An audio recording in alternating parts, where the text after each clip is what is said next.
All right, so I'm here with the creative team behind Ethereal Theatre, Marc, Zayat, and Dana Hudson. How are you guys? Good, we're good, yeah. Yeah, we're really good. How are you, Tunji? I'm not too bad, thank you.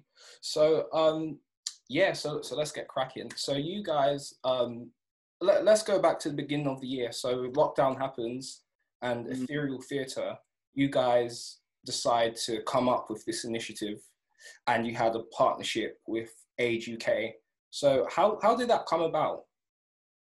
Well, I guess, so we went into lockdown, Yeah. that first week of lockdown, and we spoke on the phone and we were sort of like, we need to do something. Yeah, it felt wrong. That Not to everything do was, something, yeah. Especially because dying. everything was closed and we needed something to keep us going and our theatrical community going. Yeah. We have a friend who works for Age UK, Kensington, Chelsea, who we actually contacted and we reached out to them and said, is this something you guys would be interested in? Because we want to do this for your members. Keep you guys engaged, especially because Age UK members at that point were shielding as well. And I think they're still shielding today, aren't they? So, you know, it was a really difficult adjustment period of lockdown where everyone was sort of learning, you know, how to cope. And being able to bring, I think, dance and exercise and a bit of everything, more than just one particular, I think, category, really helped us decide what we wanted to do and what way we wanted to go. Yeah. And isolated live theatre, which was what we called it, was for people in isolation, by people in isolation, because we wanted to give a creative platform to creatives who were in lockdown and perform and give back to members of Age UK and the general public for free. So it was all for free. It was on YouTube. And we had a set list that we had of different programs and shows and dance classes, everything. And it would reset every week, depending to throw new things in or have formats of things worked or became sort of popular highlights. We do like a monologue slam every week and a mic night every week. We sometimes have celebrities. We're really lucky to have people like Davina De Campo join us, Vinegar Strokes, Scott Folan, Grace Merck from the musical theatre world. So it's a great success. And then some really great people, And just so the audience are aware, your YouTube channel, I'll leave that in the description down below, and I'll also leave a link to your website as well, so people can do more research on your company if they choose to. But, please do. It's a great company. That's really nice of you. Thank you so much. No worries. There's 4 weeks of content on that. So what are your thoughts about online theatre? So we did monologue slams. You didn't do full shows, but I'm sure we can still get your thoughts on online theatre. We did after. So after Isolated, we then wrote an online theatre show called The Bog Roll Bandits, which was interesting, doing a theatre show on Zoom, but we made it for Zoom. Okay. And that would be my opinion on it. It has to be altered or written for digital theatre platform. For the format. Yeah. What would you say? I'd agree with it. I think it's challenging because it's a sort of hybrid and it's new territory that we haven't really been in before. But I would say if you take a play or something that is written with that play sort of structure in mind, which we started to do at the beginning of the process, it was great, but it just didn't work until we reworked it into a screenplay, that we actually found that things like the directions, and we actually ended up working with our actors very much as if we were filming sort of a TV pilot with sort of 3 episodes, because of how we were directing people in screenshots, cameras, setup, video quality. We had sort of someone working with us to do all of our sort of sound and edit as well, which was really important. So there were lots of new challenges in that. So I think it's good to know those things before you get going with it. But we're all for it. It's definitely worth doing. Yeah, we loved the process. We worked on that show for another month. We were with premiering it with the Cockpit Theatre, and we had a fantastic cast who were just so resilient and so on it. So that's my opinion. I think I did watch some online theatre where it was just people performing a play on Zoom, and it didn't really allude or reference Zoom in any way or the fact that they were digitally doing this. And I don't think it worked at all. I felt like it lacked that sort of energy. Translate. Yeah, it's not translating well. So you have to, I think, allude to it, make a reference to it.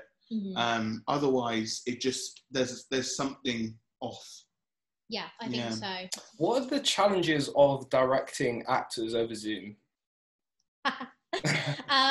So a lot of times it's different formats, but sometimes, I mean, it can be something as simple as having yourself muted and not realizing, and even how as a director you communicate certain things to people, because you're working again as this hybrid of directing for stage but also directing something that is quite cinematic in a way, because you're having to say, oh, you're out of shot on this point, I haven't seen you lift this up high enough.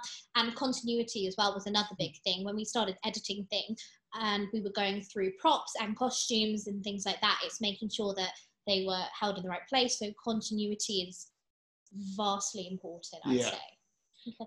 I would say it's a new crossbreed of art form. Yeah. Because what you have is theatre elements where it's not film or TV where you've got multiple cameras shooting from multiple angles, and you sort of transform the world that they live in, and then the audience are then transformed by seeing different angles of the different scenes, and they feel like they're in the room.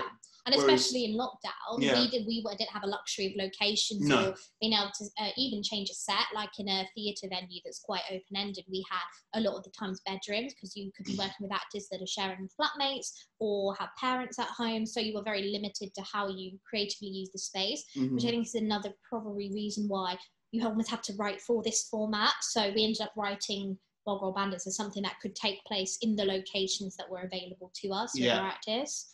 And specifically on Zoom, they're having a Zoom conversation about having a toilet roll heist at the beginning of lockdown. So it's a comedy. And then, but because you have that one angle, with the webcam on a computer or a phone, you then have to have that theatrical acting, that energy, and that brings the theatre to life, that brings the art alive. And that's the difference between TV, film, and online acting, online theatre. I think that's what happens. Yeah. And then the other part is, as a director as well, it's different how you sort of discuss and liaise with your actors. So I would have some one-on-one sessions with people, which was very good, close to close. But a lot of the times you have to say, oh, I need to work with someone. You can go away and just mute yourself and turn your video off, which is really handy for these guys because they almost get to completely, I think, de-stress away from the environment. But it's very different to a rehearsal room as well, where everyone's together and you sort of can control that presence. There's outside interferences going on, and sometimes if there's a lot of chat or naughtiness, you've got to wrangle them in a bit easier. And even on Zoom, even little things like turning on original sound like we've got on here that can stop those clips and cuts, because that was a big issue we faced. So yeah, it's got challenges, but it's rewarding as well. So I want to be respectful of your time. I've got just one more question. So you guys are currently casting a new musical. Yeah. And is that going to be done in the theatre now that theatres have got the go ahead to reopen? or are you just keeping it under wraps? If you are, then that's fine. It is under wraps. Obviously, we like to keep things under wraps until everything's confirmed, and we've confirmed our cast, confirmed our venues for that. It is in person. However, it's an outdoor theatre, a really prestigious one. It's just a lovely space. We're looking forward to it. Yeah, we're really excited for it. It's a musical concert, so it's sort of a hybrid, isn't it? Yeah. So it's not an original musical, but there are original elements to it. Yeah. It's probably all we can say. That's all we can say at the moment. But that's all we're getting. Guys, Marc, Dana, thank you so much. It has been a pleasure.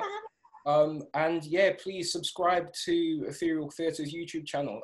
See you soon, guys. Thank you.